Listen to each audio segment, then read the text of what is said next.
मध्य प्रदेश में इन दिनों सियासी हलचल लगातार बढ़ रही है। मोहन सरकार के 20 महीने पूरे होने वाले हैं और इस दौरान प्रधानमंत्री नरेंद्र मोदी 8वीं बार प्रदेश दौरे पर आ रहे हैं।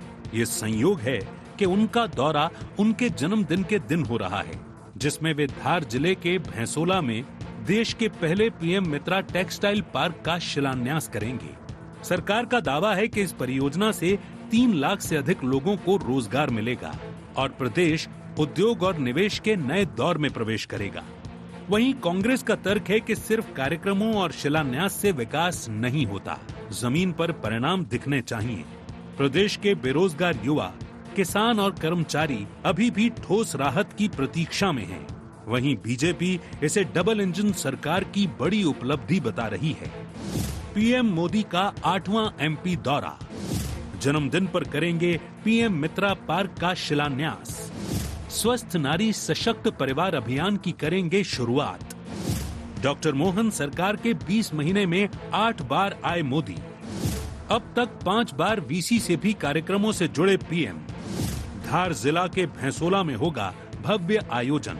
देखिए, प्रधानमंत्री मोदी जी के हृदय में मध्य प्रदेश के लिए विशेष स्थान है और मध्य प्रदेश के हृदय में भी प्रधानमंत्री जी के लिए विशिष्ट स्थान है। अब की बार प्रधानमंत्री जी 17 सितंबर को अपना जन्मदिन मध्य प्रदेश में मनाएंगे। पीएम मित्र पार्क की योजना का उद्घाटन करेंगे और साथ ही मध्य प्रदेश को अन्य योजनाओं का भी लाभ मिलेगा। ये मध्य प्रदेश के विकास के लिए मील का पत्थर साबित होगा। वहीं कांग्रेस पीएम मोदी के मध्य प्रदेश दौरे पर सवाल उठा रही है। प्रदेश कांग्रेस के उपाध्यक्ष जेपी धनोपिया का कहना है, बीजेपी जो कहती है वो करती नहीं है।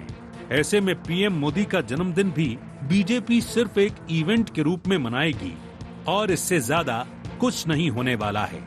देश के प्रधानमंत्री आदरणीय नरेंद्र मोदी जी मध्य प्रदेश पधार रहे हैं। उनका जन्मदिन है, उनको बधाई है। जो कुछ भारतीय जनता पार्टी कहती है कभी किसी काम को पूरा नहीं करती। आदरणीय प्रधानमंत्री नरेंद्र मोदी जी जब आए थे तब पता नहीं कितने प्रदेश और सिटी और शहरों को स्मार्ट सिटी बना दिया था।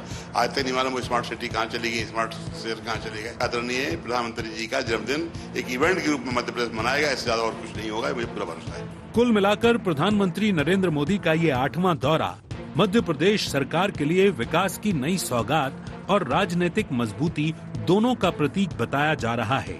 बीजेपी इसे डबल इंजन की ताकत और केंद्र प्रदेश समन्वय का नतीजा बताती है, जबकि कांग्रेस का कहना है कि ये सब केवल चुनावी रणनीति है और जनता को वास्तविक राहत अभी भी दूर है। अब देखना होगा कि पीएम के जन्मदिन पर होने वाला ये दौरा प्रदेश की सियासत और विकास की जमीनी तस्वीर में कितना असर छोड़ पाता है। Bureau report, IND 24।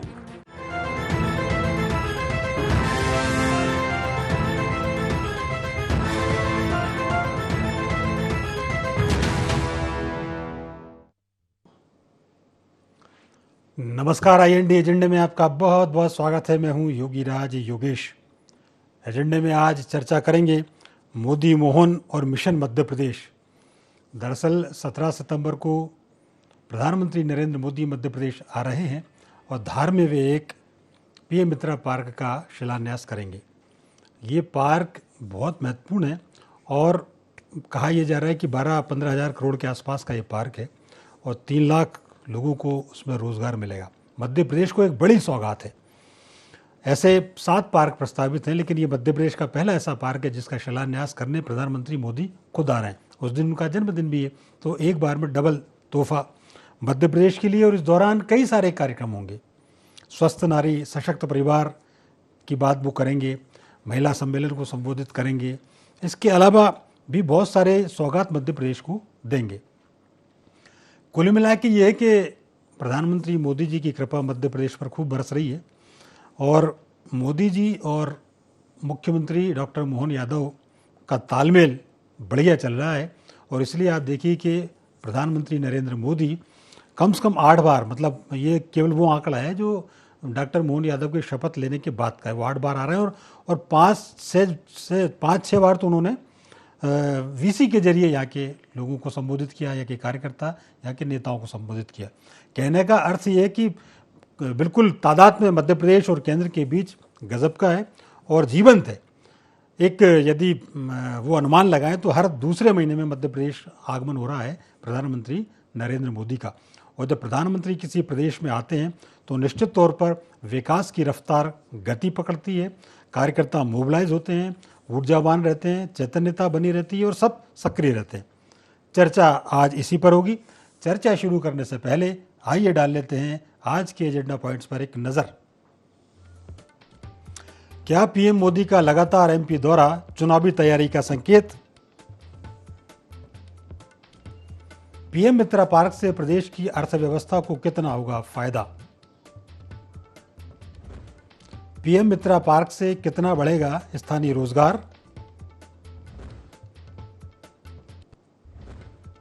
कांग्रेस क्यों उठा रही पीएम मोदी के दौरे पर सवाल?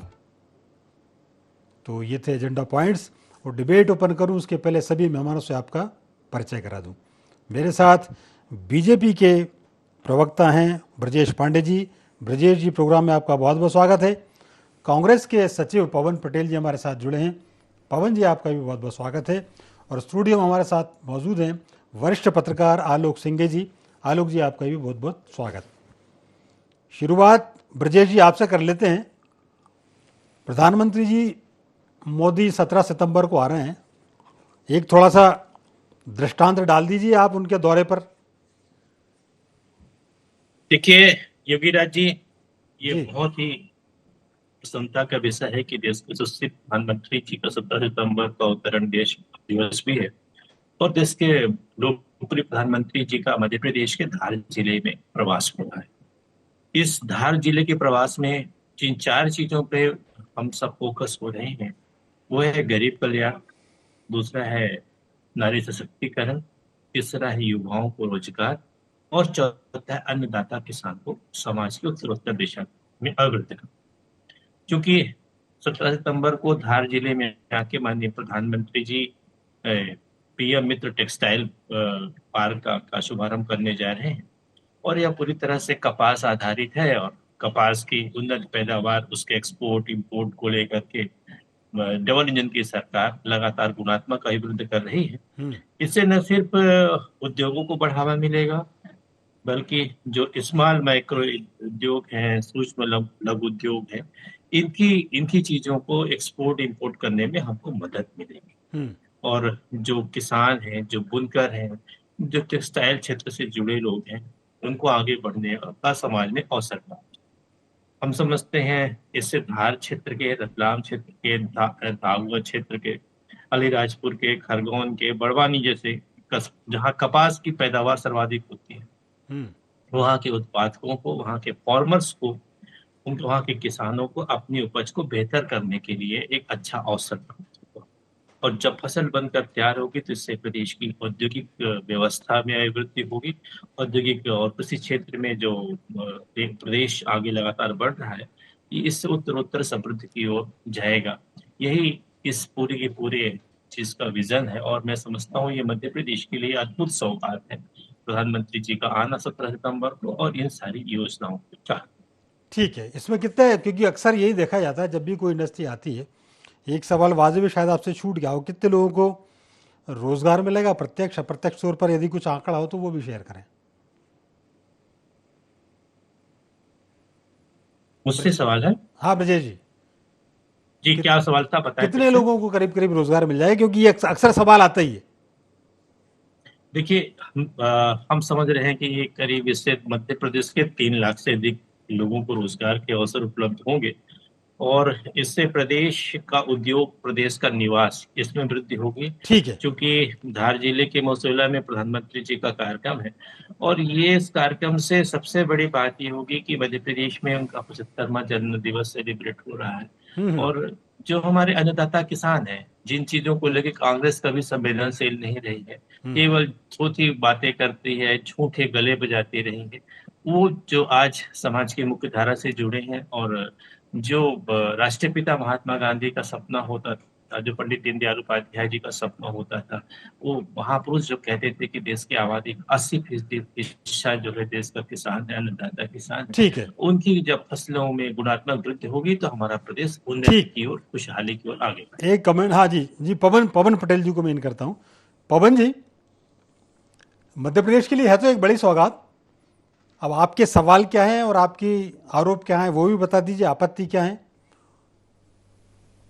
बड़ी देश के लिए बहुत बड़ी सौगात हो सकती है, बशर्ते कि भारतीय जनता पार्टी के कहने के हिसाब से 75वां जन्मदिन मोदी जी का है और उसी समय वो अपने घोषणा कर दे कि जैसा था 75 साल बाद रिटायर होने की बात अगर वो कर देते हैं तो सचमुच इस देश के लिए बहुत बड़ी गौरव की बात होगी कि जिस तरह आज मोदी जी, आज एक दौरा मोदी जी का आज भी था मणिपुर में, देखा वहां go back Modi, go back Modi, go back के नारे लगे, किस तरह उनके पोस्टर फाड़े गए हैं।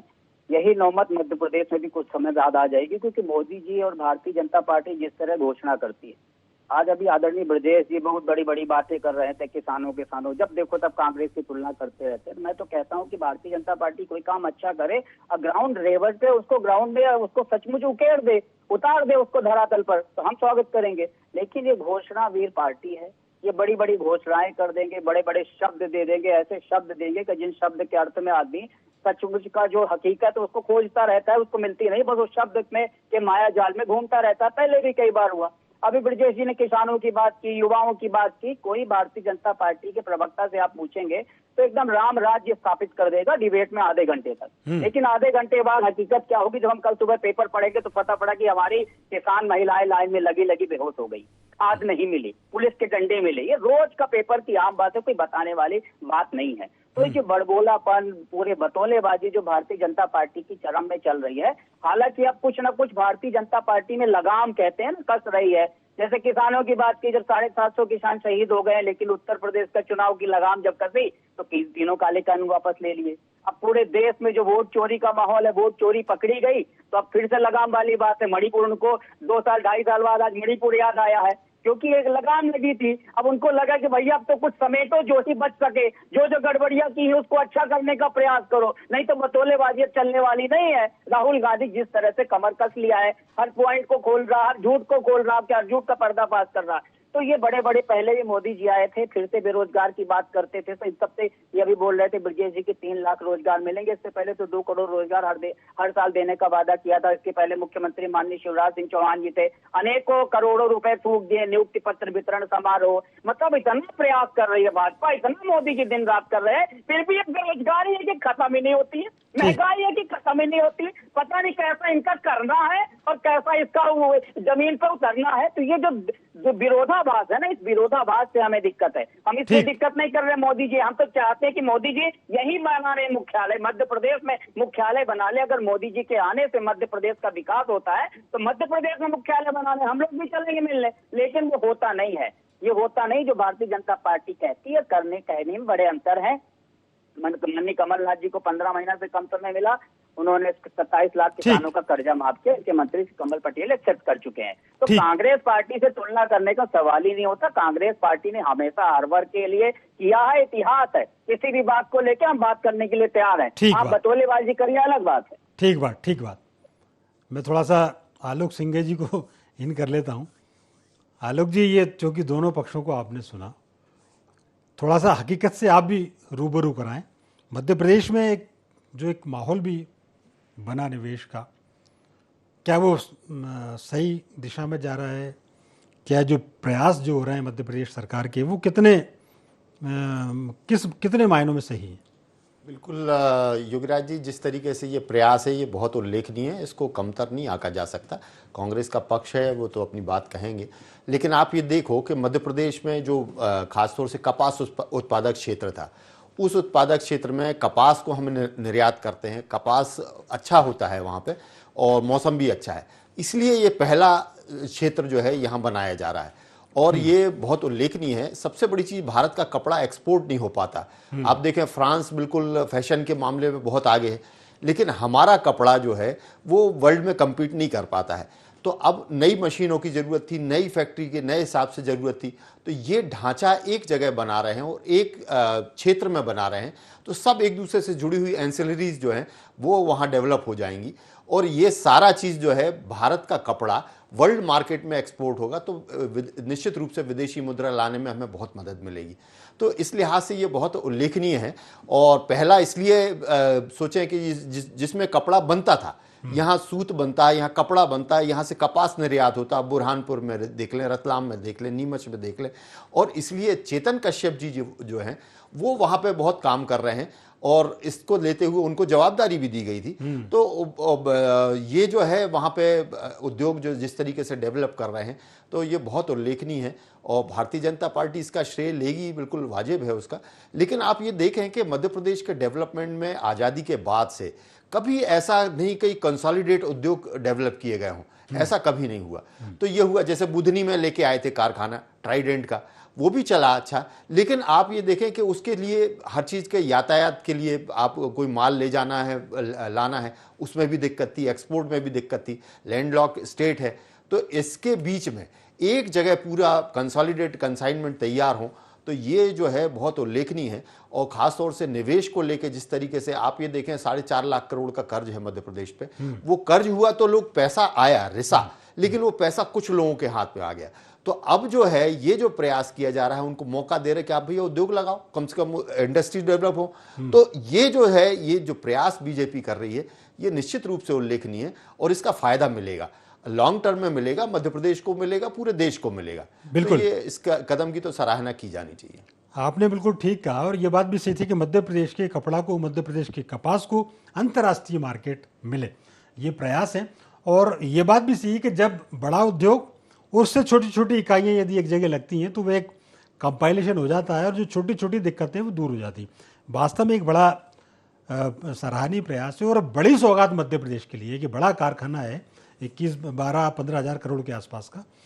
और जब बड़े कारखाने डलते हैं तो उससे केवल यही नहीं होता कि वो कारखाना डला, उसके आसपास का वातावरण बदलता है, उसके आसपास की ज़मीन इफेक्ट होती है, ज़मीनों के दाम बढ़ते हैं। तो एक प्रयास तो सही दिशा में है। लेकिन ब्रजेश जी जो थोड़े से 1-2 सवाल पवन पटेल जी ने उठाए, 75 की उम्र को लेकर बातें तो बहुत हुई थी, कई लोग बेचारे पार्टी में आपके मार्गदर्शक मंडल में डाल दिए गए इसी उम्र का बहाना देकर।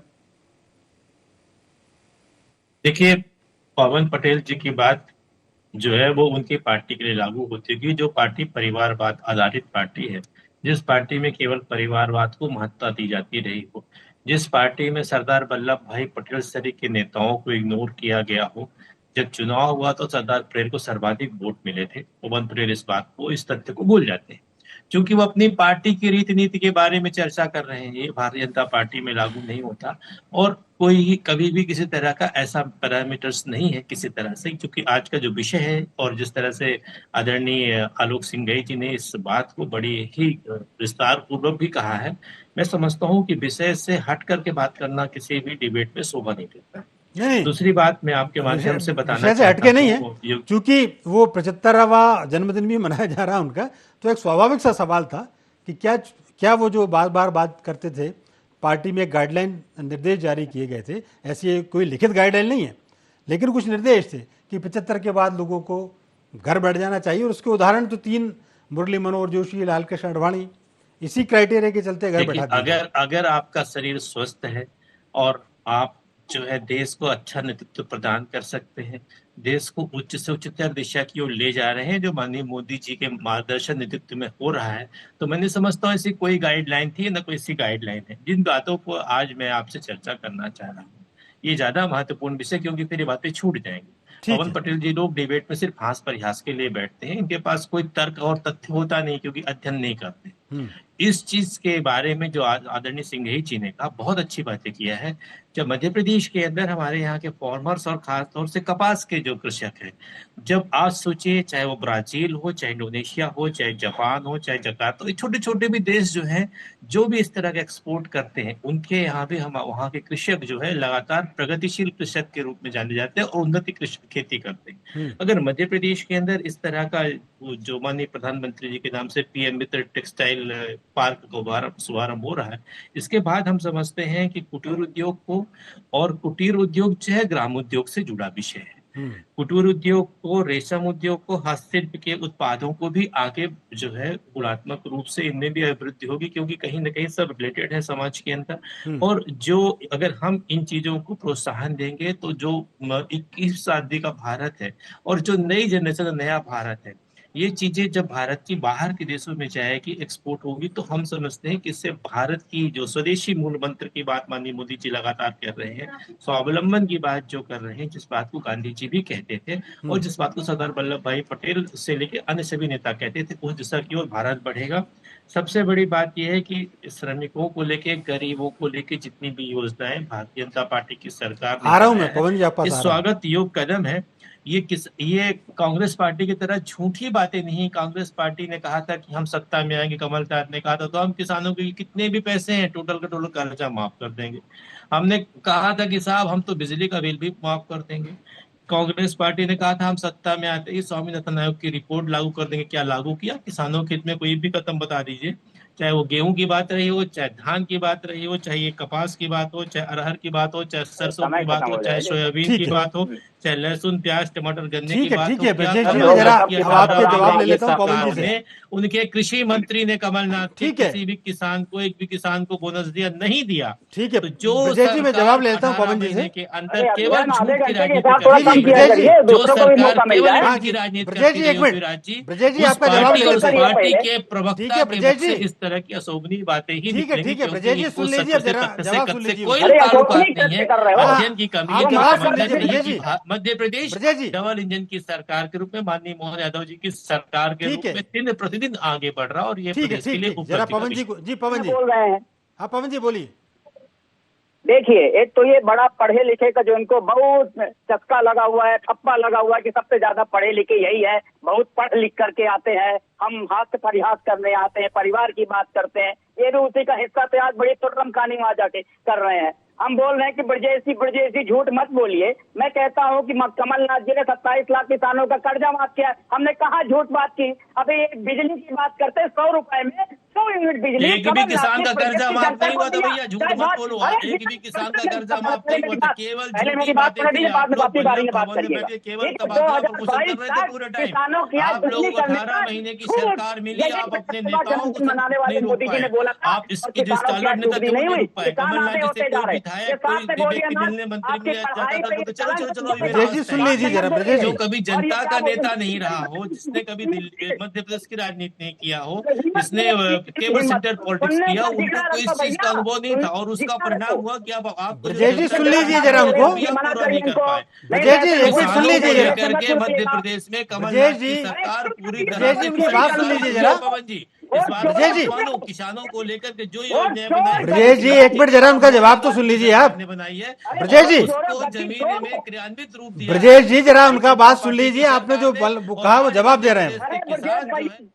तो सुनो, वोट चोरी करके सरकार बनाते हो। बोलिए पवन जी। चोरों, देखिए अब ये बात कर रहे हैं, परिवारवाद की बात कर रहे हैं। अमित शाह का बेटे कौन सा परिवारवाद है? उनका बेटा नहीं है क्या वो? जय शाह जिस चमत्कारी ढंग से इतने % उनकी कंपनी बढ़ जाती है, बीसीसीआई का चेयरमैन बन जाता है, अभी ज्योतिरादित्य सिंधिया का लड़का बन गया, ये परिवारवाद नहीं है क्या? है बायोलॉजिकल जन्म हुआ है क्या?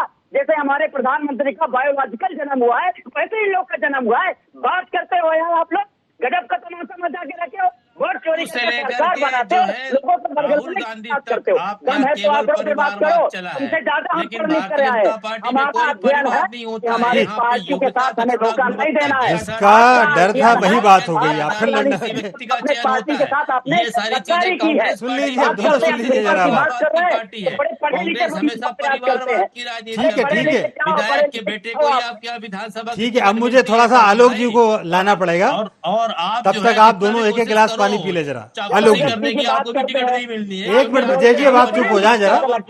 ब्रजेश जी आप चुप हो जाए, पवन जी को भी मैं रोक रहा हूँ। आलोक जी सब एक कमेंट आलोक जी का ले लेते हैं। आलोक जी, क्योंकि डेवलपमेंट की जब बात आती है मध्य प्रदेश में, एक बात है देखिए, निवेश से मध्य प्रदेश का माहौल तो बदला है, इसमें कोई दायरा नहीं।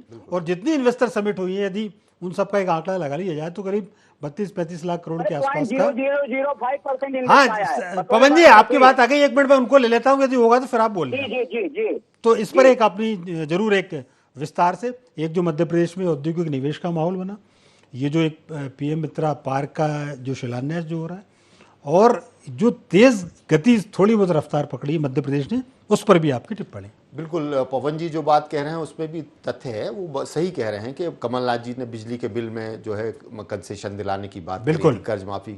लेकिन आप ये देखें कि ये कैसे हो संभव था। आप ये देखें, चाहे कर्ज माफी करना पड़े, चाहे बिजली के बिल में माफी करना पड़े, तो आपके पास में पूंजी है नहीं, आपके खर्च बहुत ज्यादा है, कहां से करोगे आप? तो पूंजी के उत्पादन पे कोई काम नहीं किया गया। तो कांग्रेस को अपनी नीति पर रिवाइव करना पड़ेगा कि पूंजी उत्पादन पे काम करे। और ये जो अभी कदम चल रहा है, ये कैसे भी अपग्रेडेशन किया जाए। हमारे यहाँ कपास होता है लेकिन उसकी कीमत नहीं मिलती, किसान को जो कीमत नहीं मिलेगी तो कैसे अपग्रेड करोगे? अनाज वो पैदा करता है, सरकार खरीद नहीं पाती अनाज, उसका मार्केट नहीं है। तो ये जो नए मार्केट एक्सप्लोर करने की बात है, मोदी जी जैसे कहते हैं कि साहब हम पूरे चाहते हैं पूरी दुनिया के थाली में जो है भारतीय व्यंजन रहे, ऐसे कपड़े के बारे में आ रही बात। रोटी, कपड़ा और मकान, 3 बातें कही जाती हैं। रोटी चाहे या कपड़ा चाहे, पूरे विश्व के लोगों को चाहिए।